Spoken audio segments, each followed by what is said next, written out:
Hello student, आज हम लोग स्टार्ट करते हैं ज्योमेट्री। आप लोगों का ज्योमेट्री बहुत ही इंपॉर्टेंट कॉन्सेप्ट है। लास्ट टाइम हम लोगों ने ज्योमेट्री में ऑलरेडी हम लोगों का जो बेसिक कॉन्सेप्ट है वो सब हो गया है। आज हम लोग आएंगे थोड़ा सा एक लेवल ऊपर, एक एक्सरसाइज आगे, और मैं स्टार्ट करूंगा आप लोगों का ज्योमेट्री बहुत ही आसान तरीके से। तो हम लोग स्टार्ट करते हैं। सबसे पहला कॉन्सेप्ट हमारे पास है थियरम। थियरम होता क्या है? थियरम तो सबसे पहले हम लोग आते हैं थियरम की तरफ। थियरम होता क्या है? सबसे पहले वो स्टेटमेंट, थियरम का मतलब क्या होता है वो समझ लेते हैं। तो थियरम जो होता है एक स्टेटमेंट होता है जिसके अंदर होता है इफ और देन। ठीक है, तो पहले मैं बताता हूं कि इफ और देन वाला होता है। जैसे कि मैंने यहाँ पे लिखा है द स्टेटमेंट विच कंटेन और which can be return in the form of if and then. The statement which can be return in the form of if and then are called conditional statement। the statement जिसके अंदर if और then होगा उसको हम लोग क्या बोलेंगे? Conditional statement. ठीक है, जैसे कि मैं एग्जांपल लेता हूं। यहाँ पे मैंने एक एग्जांपल लिखा होगा if two lines intersect each other at one point. दो लाइन एक पॉइंट पे इंटरसेक्ट करते हैं, then the pair of vertically opposite angles are congruent. तो इफ और देन ये जो स्टेटमेंट है इसके अंदर इफ और देन आ गया। ये जो स्टेटमेंट है इसके अंदर इफ और देन आ गया, तो ये स्टेटमेंट बन गया हम लोग का कंडीशनल स्टेटमेंट। मतलब एक स्टेटमेंट के अंदर दो सेंटेंस है, इफ से लेके देन तक का एक स्टेटमेंट और देन से लेके बाद वाला एक स्टेटमेंट। इसको हम लोग क्या बोलते हैं? Conditional statement. लेकिन अब ये जो इफ से लेके और देन के पहले, यानी ये जो मैंने लिखा है इफ और देन के बीच वाला पार्ट, ठीक है, दो सेंटेंस है तो दोनों सेंटेंस का अलग अलग नाम होगा। तो इस वाला जो पार्ट है इसको हम लोग बोलते हैं गिवन पार्ट। इसको हम लोग क्या बोलते हैं? Given. If part is called as given part. इसको हम लोग एंटीसीडेंट भी बोल सकते हैं। तो समझ में आया? इफ पार्ट यानी if two lines intersect each other at one point, मतलब ये जो इफ वाला पार्ट है इसी को हम लोग क्या बोलेंगे? Given part. इफ वाला जो पार्ट है उसको हम लोग क्या बोलेंगे? Given part. वैसे ही देन के बाद वाला जो पार्ट है, देन के बाद वाला जो पार्ट है, जैसे कि यहाँ पे लिखा the pair of vertically opposite angles are congruent. इस स्टेटमेंट को हम लोग बोलेंगे टू प्रूव। यानी ये गिवन वाला पार्ट है और ये वाला टू प्रूव पार्ट है। यानी हमारे पास इफ और देन में एंटीसीडेंट एंड कॉन्सिक्वेंट दोनों आते हैं। अब एक क्वेश्चन ये भी आता है, क्या ये सेंटेंस को आगे पीछे कर सकते हैं? अगर इफ वाला पार्ट मेरा देन वाले पार्ट के पास चला जाएगा तो फिर सेंटेंस किस टाइप का बनेगा? सेंटेंस हमारा चेंज भी हो सकता है। तो यहाँ पे इफ और देन वाला पार्ट अगर मैं एक्सचेंज कर देता हूं, यानी if two lines intersect each other at one point, ये जो पार्ट है इसको निकाल के मैं यहाँ पे कर देता हूं, ये पार्ट यहाँ पे कर देता हूं। ठीक है, तो जो कंडीशनल स्टेटमेंट है वो बदल के हो जाएगा हम लोगों का कन्वर्स। वो बन जाएगा हमारा कन्वर्स।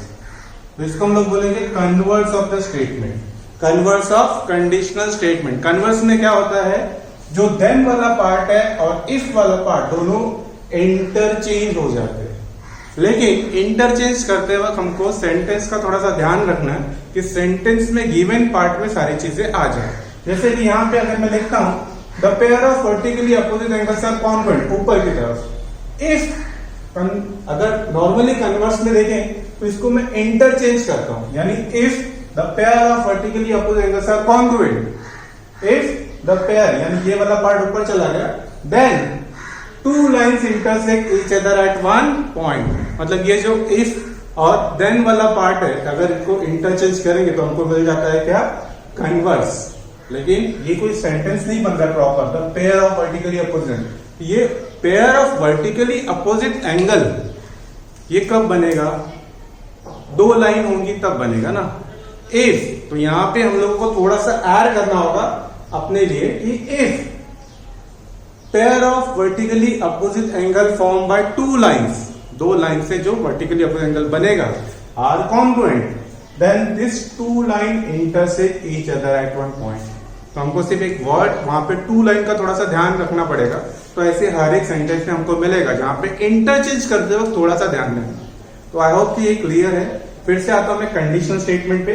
कंडीशनल स्टेटमेंट हम लोग का क्या होता है? ऐसा सेंटेंस, ऐसा स्टेटमेंट जिसके अंदर इफ और देन आता है। इफ और देन, इफ वाला जो पार्ट होता है उसको हम लोग बोलते हैं गिवन पार्ट, इसको एंटीसीडेंट भी बोल सकते हैं। देन वाला जो पार्ट होता है उसको हम लोग बोलते हैं टू प्रूव, जिसको कॉन्सिक्वेंट भी बोलते हैं। इफ और देन वाले पार्ट को अगर मैं इंटरचेंज कर दूं, इसको हम लोग बोलते हैं कॉन्वर्स। ठीक है, इसका कॉन्वर्स हम लोग लिख लेते हैं इफ। इसका कॉन्वर्स अगर मैं लिखूं इफ, क्या लिखूंगा? The pair of, if the pair of opposite angle या वर्टिकली अपोजिट एंगल, ठीक है, वर्टिकली अपोजिट को अपोजिट एंगल भी लिख सकते हैं, opposite angle form by two lines, ठीक है, if the pair of opposite angle formed by two lines are congruent, अगर ये हमारे पास congruent है, then these lines are intersecting line, इसको हम लोग क्या बोलेंगे? Intersecting line. तो यहां पे अब ये क्लियर हो गया कन्वर्स। अब इस कन्वर्स के हिसाब से इसका गिवन पार्ट और टू प्रूव पार्ट, यानी गिवन पार्ट होगा the pair of opposite angle form by two lines are congruent, यहां तक ये गिवन पार्ट होगा, और देन के बाद दिस लाइंस आर इंटरसेक्टिंग, ये हमारा टू प्रूव वाला पार्ट हो जाए। तो आई होप कि ये क्लियर है हम लोग का। ठीक है, कंडीशनल मैंने क्लियर कर दिया, गिवन पार्ट क्लियर कर दिया, एंटीसीडेंट टू मतलब गिवन पार्ट को एंटीसीडेंट बोलते हैं और टू प्रूव को हम लोग बोलते हैं कॉन्सिक्वेंट। और जब इसको इंटरचेंज कर देंगे तो हमारे पास आ जाएगा कन्वर्स। ठीक है, तो इस तरह से हम लोग का कंडीशनल हो गया, हम लोग का कन्वर्स हो गया। ठीक है, अब हम लोग ये जो स्टेटमेंट लिखा है इसके अकॉर्डिंगली हम लोग थ्योरम, यही हमारा एक स्टेटमेंट जो है वो नया थ्योरम है, अब हम लोग इस थ्योरम को प्रूफ करेंगे। ठीक है, तो मैं लिखता हूं ये थ्योरम, लेकिन थ्योरम करने के पहले मैं आपको बताता हूं कंडीशनल और कन्वर्स के दो एग्जांपल। पहला अगर एक एग्जांपल लेता हूं मैं, एक एग्जांपल कंडीशनल स्टेटमेंट का। ठीक है, if a quadrilateral is a quadrilateral is a rectangle,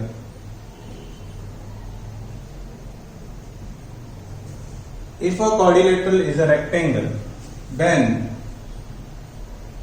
its diagonals are congruent, its diagonals are congruent। Okay, तो अब यहां से इफ और देन वाला पार्ट जो है, इफ वाला जो पार्ट है वो हम लोग का गिवन पार्ट है, देन वाला जो पार्ट है वो हम लोगों का टू प्रूव वाला पार्ट है। ठीक है, तो ये हम लोग का नॉर्मल कंडीशनल स्टेटमेंट है। इस कंडीशनल स्टेटमेंट से हमको एंटीसीडेंट और कॉन्सिक्वेंट दोनों मिल जाएगा। एंटीसीडेंट यानी गिवन पार्ट अगर मैं बोलूं तो हमारे पास एंटीसीडेंट क्या मिल जाएगा? A quadrilateral is a rectangle, a quadrilateral is a rectangle। और जो consequent part है, जो consequent part है वो क्या है? its diagonals are congruent, its मतलब quadrilateral, its diagonal are congruent। तो ये जो नॉर्मल स्टेटमेंट दिया था कंडीशनल स्टेटमेंट, इस स्टेटमेंट से हमने एंटीसीडेंट और कॉन्सिक्वेंट निकाल दिया। अब मुझे लिखना है इसका कन्वर्स हम लोग लिखेंगे कन्वर्स। तो कन्वर्स के लिए क्या करना है, क्या बताया मैंने? देन वाला जो पार्ट है, देन वाला जो पार्ट है उसको मैंने क्या कर लिया? देन वाले पार्ट को इफ वाले पार्ट के पास रख दिया और इफ वाले पार्ट को देन वाले। लेकिन थोड़ा सा एडिशन करना पड़ेगा। इट्स मतलब कोऑर्डिनेटर के, तो यहां पे मैं लिखूंगा कन्वर्स if diagonals क्या लिखेंगे? diagonals of a quadrilateral, diagonals of a quadrilateral are congruent। diagonals congruent दिया ना? yes, तो diagonal जब congruent दिया तो diagonals of a quadrilateral are congruent, ये पहले हमने लिख लिया। तो जो if वाला पार्ट है वो then में चला जाएगा, then it is a rectangle, then it is a rectangle। तो इस तरह से हम लोगों का कंडीशनल स्टेटमेंट से कॉन्वर्स मिल गया। ठीक है, तो ये जो कंडीशनल स्टेटमेंट है इससे हमको तीन चीजें मिल सकती है, एक तो एंटीसीडेंट गिवन पार्ट, कॉन्सिक्वेंट, और इस कंडीशनल स्टेटमेंट को अगर उल्टा कर दे तो कॉन्वर्स पार्ट मिल जाएगा। ठीक है स्टूडेंट, तो ये वाला एक हम लोग का क्लियर होता है। ठीक है, एक और एग्जाम्पल में लेता हूं। इस एग्जाम्पल में कंडीशनल स्टेटमेंट ऑलरेडी दिया हुआ है, अगर एक एग्जांपल मैं लेता हूं जिसमें कंडीशनल स्टेटमेंट नहीं है, हमको कंडीशनल स्टेटमेंट बनाना है, तो फिर कैसे करें? ठीक है, तो मैं बताता हूं आपको अभी। कंडीशनल स्टेटमेंट, ठीक है, नहीं है तो हमको कंडीशनल भी लिखना है और कॉन्वर्स भी लिखना है। तो देखते हैं हम लोग कंडीशनल और कॉन्वर्स कैसे लिखेंगे। ठीक है, तो एक एग्जांपल जिसके अंदर कंडीशनल और कॉन्वर्स दोनों हमको लिखना है। ठीक है, इन इक्विलेटरल ट्राइंगल, एग्जांपल ध्यान से सुनो। इन equilateral triangle each angle is 60। तो ये स्टेटमेंट है जो हमको पता है कि इन equilateral triangle each angle is 60 degree. तो अगर इक्विलेटरल ट्राइंगल है मतलब हम लोग को इसको सिंपल सा स्टेटमेंट है, इसको कन्वर्स में लिखना है। सिंपल सा स्टेटमेंट है जिसको कंडीशनल में लिखना है और कंडीशनल आने के बाद कन्वर्स भी लिखना है। ठीक है, तो सबसे पहले इसमें ध्यान से देखना पड़ेगा कि इसमें दो पार्ट कौन से है। इन इक्विलेटरल ट्राइंगल यानी जो ट्राइंगल है वो इक्विलेटरल ट्राइंगल है, ईच एंगल इज 60 डिग्री, तो उसके अंदर जो एंगल होंगे वो 60 डिग्री होंगे। तो इफ वाला पार्ट और देन वाला पार्ट हमको यहां से ढूंढना है। इफ और ट्राइंगल इज इक्विलेटरल, ये जो ट्राइंगल है वो इक्विलेटरल है, then each angle is 60 degree. Yes, तो ये हो गया कंडीशनल स्टेटमेंट जिसमें हमको क्या करना है, इफ और देन दोनों पार्ट लिखना है। कंडीशनल स्टेटमेंट मतलब इफ और देन दोनों ऐड करना है। तो इफ क्या लिखेंगे, if a triangle is equilateral, if a triangle is equilateral, जो ट्राइंगल है वो इक्विलेटरल, तो क्या होगा, देन इट्स ईच एंगल या इट्स ऑल एंगल, मैं बोल सकता हूं each angle is of 60 degree. तो उसके हर एक एंगल क्या होंगे, 60 डिग्री के। तो यहां से अब क्लियर हो गया कि पूरा जो स्टेटमेंट है उसमें इफ और देन कहीं नहीं है, फिर भी हम उस स्टेटमेंट को इफ और देन वाले पार्ट में लिख सकते हैं। यानी अब हमारे पास क्वेश्चन भी हो सकते हैं जिसमें ये स्टेटमेंट होगा नॉर्मल, जिसको कन्वर्स भी लिखना है और कंडीशनल भी लिखना है। तो कंडीशनल हमने लिख लिया, अब इसका कन्वर्स लिखो। कभी कभी ये स्टेटमेंट होगा डायरेक्टली हमको कन्वर्स लिखना है। ठीक है, तो ये हो गया कंडीशनल का कन्वर्स क्या होगा, फिर कन्वर्स क्या होगा इसका कन्वर्स यानी जो देन वाला पार्ट है उसको इफ वाले पार्ट क्या और इफ वाला पार्ट यहां। ठीक है, तो अब क्या लिखूंगा, if each angle of a triangle is 60 degree, converse part if each angle of a triangle is of 60 degree, यानी हर एक एंगल किसी ट्राइंगल का 60 डिग्री है, देन हम लोग क्या बोल सकते हैं, then it is equilateral triangle, it is equilateral triangle. ठीक है, तो इस तरह से जो स्टेटमेंट था उससे हमने कंडीशनल और कॉन्वर्स दोनों लिख लिया। ठीक है, ठीक है स्टूडेंट, क्लियर। तो यहां पे स्टेटमेंट का कंडीशनल और कॉन्वर्स दोनों लिखना है। अब मैं आता हूं थियरम पर, हम लोग अब करेंगे थियरम। हमारा थियरम है, थियरम जो अभी मैंने स्टेटमेंट लिया था वही हमारा थियरम है। ठीक है, थियरम क्या हम लोग का, if two line intersect, if two lines intersect each other at one point, if two lines intersect each other at one point, then okay, if two lines intersect each other at one point, then its opposite angle, if opposite angles are congruent. तो यहां पे सबसे पहले ये conditional statement already है, if और then part इसके अंदर आ गया, तो कंडीशनल स्टेटमेंट ऑलरेडी आ गया। सबसे पहले मुझे इस कंडीशनल स्टेटमेंट में दो पार्ट आता है, एंटीसीडेंट और कॉन्सिक्वेंट, यानी गिवन पार्ट और टू पार्ट। तो इस स्टेटमेंट को लेके हमको गिवन पार्ट लिखना है। गिवन पार्ट क्या है हम लोग का, to lines intersect each other. तो हम लोग को एक डायग्राम बनाना पड़ेगा जिसमें होगा to lines intersect each other. तो एक लाइन मैंने बना दिया, ये दूसरा लाइन मैंने बना दिया, इनका नाम ले दिया ए बी, यहाँ पे लिख लिया सी, यहाँ पे लिख लिया D. Two lines A B and C D intersect each other at one point, तो दोनों जहां पे इंटरसेक्ट करते हैं उसका भी नाम दे दो। तो ये क्लियर हुआ। डायग्राम किस तरह से बना, तो गिवन में हमको लिखना पड़ेगा line A D and line C D intersect each other at point O, at point O. ये हो गया गिवन पार्ट। अब हमको लिखना है टू पार्ट या टू प्रूफ पार्ट, यानी देन वाला पार्ट। देन वाले पार्ट को हम लोग बोलते हैं टू प्रूफ वाला part. It's opposite angles are congruent, तो वर्टिकली अपोजिट एंगल्स कौन कौन से है, ए ओ डी, कौन सा, ए ओ डी कॉन्ग्रुएंट टू। ये जो ए ओ डी है इसके अपोजिट में कौन सा एंगल है, सी ओ बी, तो ये है वर्टिकली अपोजिट एंगल, एक पार्ट। इसका दूसरा भी पेयर है हमारे पास, ये वाला एंगल है A O C, angle A O C congruent to angle B O D, ठीक है। तो ये हमको प्रूफ करना है, टू प्रूफ वाला पार्ट, ठीक है।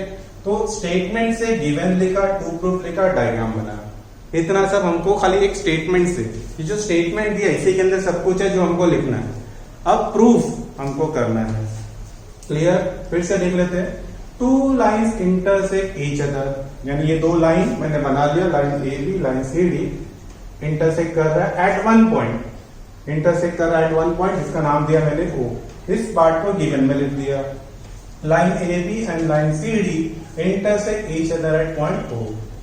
देन वाला पार्ट जो है हमने उसको क्या किया, it's opposite angles are congruent, तो इसके अपोजिट एंगल्स मतलब ए ओ डी सी ओ बी, ये दोनों equal, A O C and B O D ये दोनों इक्वल, ठीक है। ये हम लोग का टू प्रूफ पार्ट। अब हम लोग को करना है इसमें प्रूफ कि कैसे ये प्रूफ होगा, कैसे ये प्रूफ होगा, ठीक है। तो ये प्रूफ करने के लिए सबसे पहले ये जो कॉन्वेंट के मार्क मैंने दिए इसको मैं रफ कर देता हूं, ठीक है, क्योंकि ये अभी हमको करना है, हुआ नहीं है, तो इसको मैं निकाल देता हूं, ठीक है। ये मैंने निकाल दिया, ठीक है। तो अब मेरे पास जो डायग्राम है उसमें मैं नंबर्स दे देता हूं एंगल को। सपोज कि मैं नंबर देता हूं ये 1, ये 2, ये 3 और 4, ठीक है। ध्यान से देखेंगे, 1 2 3 4 नाम दे दिया मैंने, जो भी हमको प्रूफ करना, ठीक है। सबसे पहले अगर ऑब्जर्व करेंगे तो ये जो 1 और 2 एंगल है, यहाँ पे हम लोग का लाइन बना है और ये हम लोग का इस तरह से है, ठीक है। यहाँ पे दिया हम लोग का ए, ये हम लोग का है सी, ये है डी और यहाँ पे दिया है ओ, ठीक है। तो ये जो एंगल है AOC एंड AOD, ये दोनों किस टाइप के एंगल है, ये दोनों है लीनियर पेयर, क्या है, लीनियर पेयर, ठीक है। तो एंगल सबसे पहले 1 और 2 हम लोग का क्या है, since angle AOC plus angle AOD दोनों का टोटल कितना होता है 180, reason angles in linear pair, linear pair लिखेंगे तो भी चलेगा। तो पहले 1 और 2 को मैंने लिख लिया, तो उसके बाद 2 और 3 ये भी कुछ ऐसा ही है, यहाँ पे भी एक लाइन है और एक लाइन ऐसे कॉमन एंगल है, कॉमन साइड है इसमें। तो angle AOC plus angle BOC या COB, इनका भी एंगल होगा total 180। Same reason linear pair, मैंने कॉमा कर दिया। उसके बाद थर्ड और फोर्थ ये भी ले लो, since angle BOC plus angle BOC के बाद BOD, ये भी हो गया हम लोग का सेम लीनियर पेयर, ये कर सकते हैं। अब ऑब्जर्व करेंगे 1 और 2 को, ध्यान से देखो 1 और 2 में राइट हैंड साइड अगर इक्वल है तो लेफ्ट हैंड साइड भी क्या हो जाता है, इक्वल। तो अगर मैं लिखता हूं from 1 and 2 angle AOC plus angle AOD is equal to angle AOC plus angle BOC, ठीक है। देखो हमने क्या किया, ये 1 और 2 राइट हैंड साइड अगर इक्वल है तो लेफ्ट हैंड साइड भी क्या हो गया, इक्वल, यानी मैंने लिखा AOC प्लस AOD ये लिख दिया, और राइट साइड में AOC प्लस BOC ये लिख दिया। यहां से अगर ऑब्जर्व करेंगे तो AOC OC सेम है तो वो कैंसिल हो जाता है, जब कैंसिल हो गया तो हमारे पास बच गया AOD इक्वल टू BOC, ये आ गया हमारा फर्स्ट वाला part AOD equal to COB, COB में BOC। तो 1 और 2 मैंने किया तो हमको ये मिल गया। अब मैं यूज करता हूँ AOC वाला चाहिए BOD, तो कहां पर मिलेगा AOC और BOD। 2 और 3 यूज करो, पहले 1 और 2 यूज किया, 2 और 3 यूज कर लो।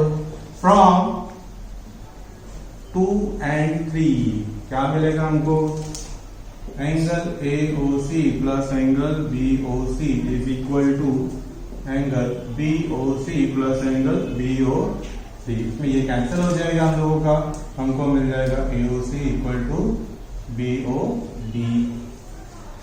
ठीक है, तो इस तरह से हम लोग का प्रूव हो गया। ठीक है, हम लोग क्या बोलते हैं, prove, hence prove, hence proof. तो हेंस प्रूफ ये हम लोग का थ्योरम हो गया है। अब ये थ्योरम होने के बाद थोड़ा सा एक बार मैं फिर से इसको रिवाइज कर देता हूं। If two line intersect each other at one point, यानी दो लाइन जब इंटरसेक्ट करेंगे, line AB line CD intersect each other at one point यानी O, वो हमने लिखा है। इफ से लेके देन के बीच वाला पार्ट होता है given part, line AB and line CD intersect each other at point O। उसके बाद then it's opposite angles are congruent. Opposite angles मतलब AOD इक्वल टू BOC ये लिखा, फिर AOC is equal to BOD ये लिखा। उसके बाद हमको करना है प्रूफ। प्रूफ करने के लिए ये हम लोग का जो प्रूफ है, मैंने नंबर दे दिया 1 2 3 4। तो 1 और 2 जो है वो लीनियर पेयर है, नाम दिया इसको AOD and AOC। AOC plus AOD equal to 180। उसके बाद 2 और 3 ले लिया, AOC एंड BOC दोनों का टोटल 180। उसके बाद 3 और 4 ले लिया, नंबर मैंने लिखा हुआ है, आप लोग नंबर उस तरफ से भी चेंज कर सकते हैं, मैंने ऐसे लिखा 1 2 3 4। ठीक है, तो ये करने से हमको मिला BOC प्लस BOD। 1 और 2 अगर हम लोग ऑब्जर्व करेंगे, राइट हैंड साइड अगर इक्वल है, लेफ्ट हैंड साइड दोनों इक्वल हो जाएगा। AOC OC कैंसिल हो गया, मिल गया AOD इक्वल टू BOC जो हम लोग का फर्स्ट पार्ट था। फिर आते हैं हम लोग सेकेंड और थर्ड पे, AOC plus BOC equal to 180, BOC plus BOD 180, 180 180 same है तो लेफ्ट हैंड साइड भी इक्वल हो जाएगा। तो मैंने लिखा AOC plus BOC equal to BOC plus BOD, दोनों सेम है तो कैंसिल हो गया, बचा AOC और BOD। ये हो गया हम लोग का सेकंड वाला प्रूफ। तो इस तरह से हम लोग का ये प्रूफ एकदम इजी तरीके से हो गया।